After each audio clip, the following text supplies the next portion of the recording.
I want to give some time to a very special interview. As you know, I make a big thing about playing independent music.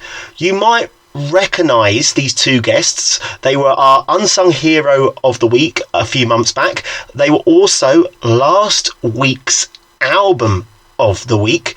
Guys, why don't you introduce yourselves? My name's Amelia Barnard.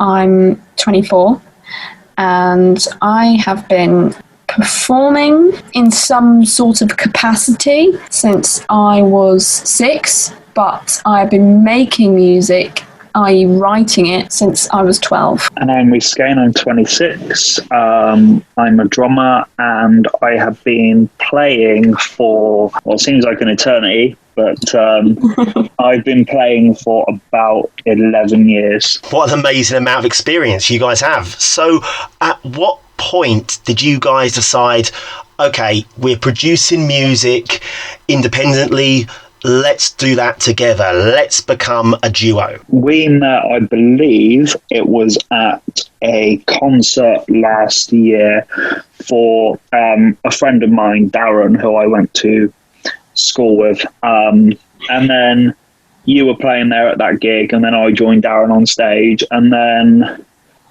I always say, if you have a different version of events, now is the time to say. No, that was pretty much it. You just came up to me afterwards and said, really enjoyed your set, and I said, thank you very much. And you just mentioned that you were a drummer, and I was like, oh, that's really cool. And then there was lots of people there, lots of my friends, your friends, fans of Darren. So we kind of all ended up talking in a big group. So that was kind of only the real one-on-one interaction we had.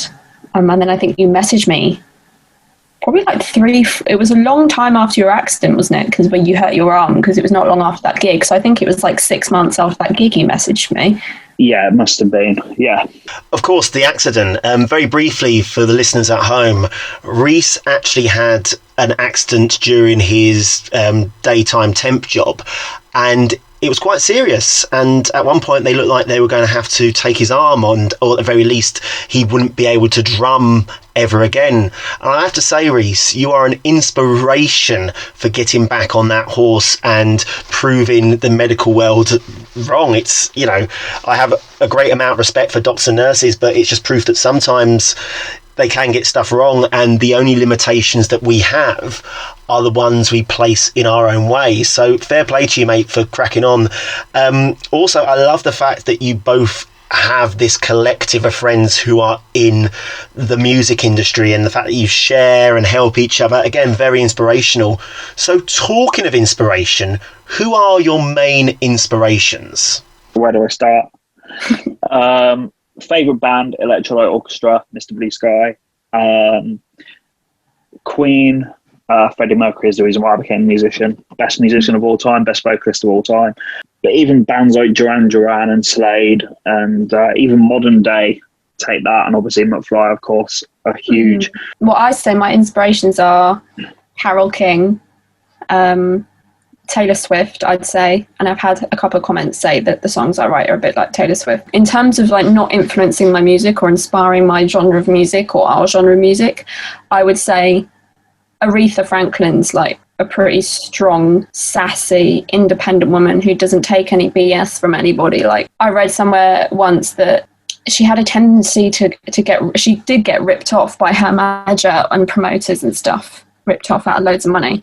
So once she became a lot bigger, she insisted on her fee for gigs being paid up front in cash, and it would be delivered to her in a duffel bag backstage, and she wouldn't go on stage to sing until the money had been counted in front of her. I mean, what a diverse and just wonderful selection of artists to be your inspiration. Yep, got you back on that one, Reece. Freddie Mercury, one of the greatest vocalists of all time. Now, this leads quite nicely into my next question, because Amelia, you mentioned that your songwriting gets compared to Taylor Swift. So what can we expect from your music style? How would you describe it? Although the artists we listen to are different, the genre, I feel, is still very much pop, a bit of rock, a bit of... It's a bit of everything, really. But I would say that our genre is, like, if acoustic pop is a genre, then that's how I would describe our kind of sound. Although there is actually a song that ends the album, Into the Swing, which is more kind of we had this idea of ending the album with a song that tells people the kind of sound that we'll be going for on the next album. So we're kind of like, over time, we'd want to kind of increase our sound and have more instruments on records and stuff. I honestly think it's wonderful that you guys found each other musically, and that you're continuing to produce music even in the darkest times. I can really tell that you're both passionate, not just about this project and this duo that you've created, but about music in general.